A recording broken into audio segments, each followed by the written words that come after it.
Good morning, everybody. Today we are talking about steps to lose weight.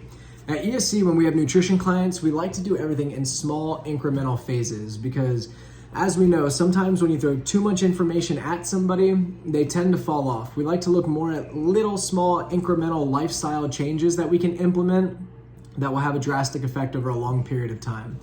So we're going to talk about step number one that I feel is the most important and crucial part of losing weight. And that's why it's step number one, because we try to do everything else with leaving this out, we're not going to have a lot of success.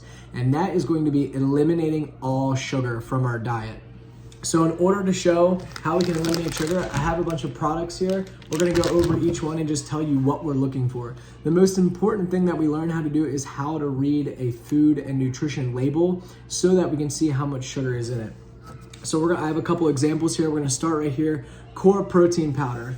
We're gonna look for two things specifically. So thing number one that we are looking for, let me see if I can focus, is our sugar, okay? So we're gonna look right here at total sugar. Total sugar right here is 5 grams, and then the next thing we're gonna look at is serving size, and up here it is 1 bottle. So in 1 bottle, there are 5 grams of sugar. Not too bad, all right? A pretty good choice.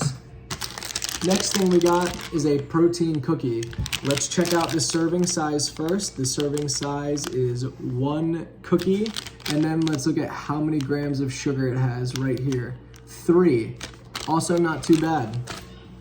Next thing we're gonna look at, we got some almond butter. All right, first let's look up here at the serving size. Serving size is 2 tablespoons or 32 grams.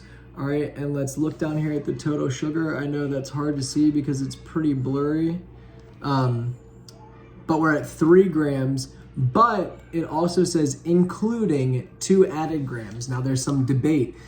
Is the 2 added grams part of the 3 grams, or is it 3 grams plus 2 added grams? It is 3 plus 2. There are 5 grams of sugar per 2 tablespoons. Again, 5 grams of sugar, not too bad, all right? But I'm gonna show you where our last example, all right? We got a Gatorade chocolate super shake. It's gotta be good for you, right? It's from Gatorade, it has 30 grams of protein. But let's check out the nutrition label. All right, up here, serving size, we got what is that word? Oh, carton. All right, we got 1 carton. Underneath, we got 9 grams of sugar. Wait, right there, 9 grams of sugar. But then underneath, we have 9 grams of added sugar. So 9 plus 9, that is 18. There's 18 grams of sugar in this thing.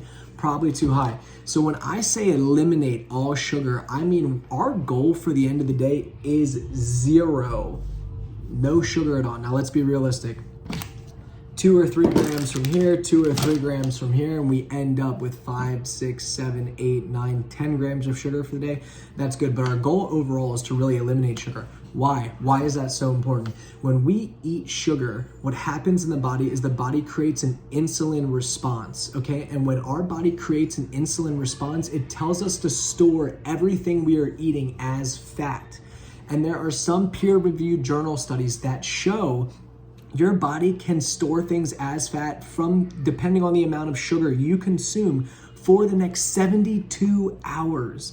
That means I could eat sugar on a Friday, Saturday, Sunday, Monday. My body is storing everything as fat because of the insulin demand I created. Now, again, the variable in that study was the amount of sugar consumed, but that might look like a large ice cream cone. That might look like a large milkshake. That might look like a liter of soda. So that's why it's really important. Our goal is to eliminate all sugar and really take down the amount of insulin response that's going on so our body's not storing things as fat. The last thing that I'm going to cover, some people are like, what about fruit? What about honey? What about maple syrup? In the beginning, try to cut it all out. Try to cut it all out. Greek yogurt has great 0 sugar options. There's other great 0 sugar, but we're really trying to cut all sugar out, no matter if it's fructose, sucrose, dextrose, doesn't matter. Cut it all out.